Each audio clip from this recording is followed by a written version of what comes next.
for the penultimate round of the championship in Belgium, and some of the names that are hoping to do well in 3000 and 1989 having a trial run in cars at the back end of the 88 season.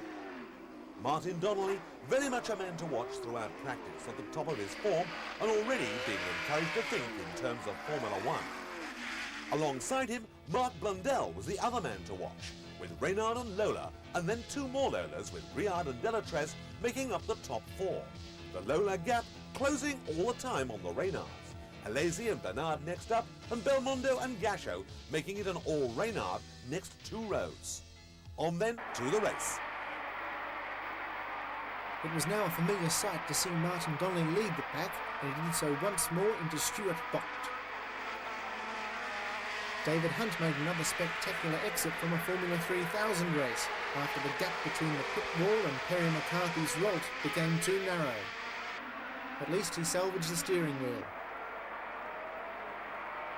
Donnelly went out to a clear lead from Griard, who was chased by Blundell in his best race since the opening round in Spain. Michel Ferte occupied fourth spot in the SAR Lola from Delatrese.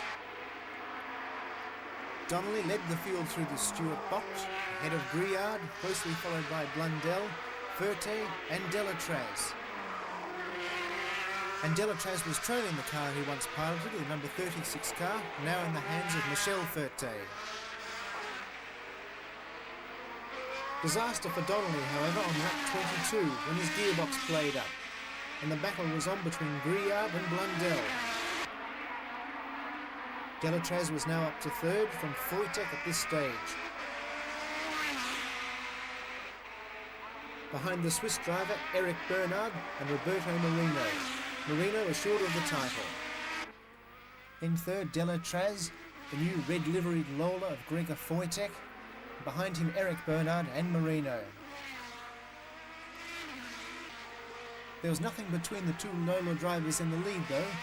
Griard holding off Blundell. Lap after lap, Blundell challenged, but Griard was determined to hold on.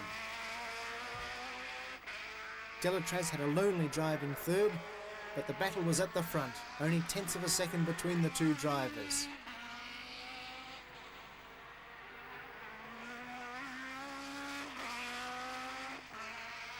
For the minor placings, Martini was driving well until lap 43 when bad vibrations made his car undrivable. Foytek, Bernard and Marino all having a steady drive.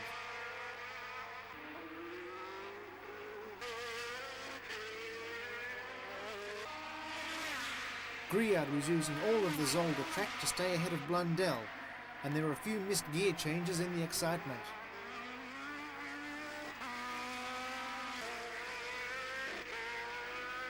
With the introduction of chicanes at Zolder, it's difficult to power your way past an opponent, as Blundell found out. At the finish, only 2/10 separated the Lola drivers for Griard's second consecutive win. As if by magic, as so often happened, Olivier Griard was now on a winning streak, and let's hope it continues. Marc Blundell was doing better, Delatrese was going well. But Marino had the championship in his pocket, and Griard had moved up to second place. Martini now depleted to third, and Donnelly still in a strong place there with 21 points in fourth. And that, of course, was the big question as they went away from Belgium, where for a change it wasn't raining, and on into France to Dijon for the final round of the championship.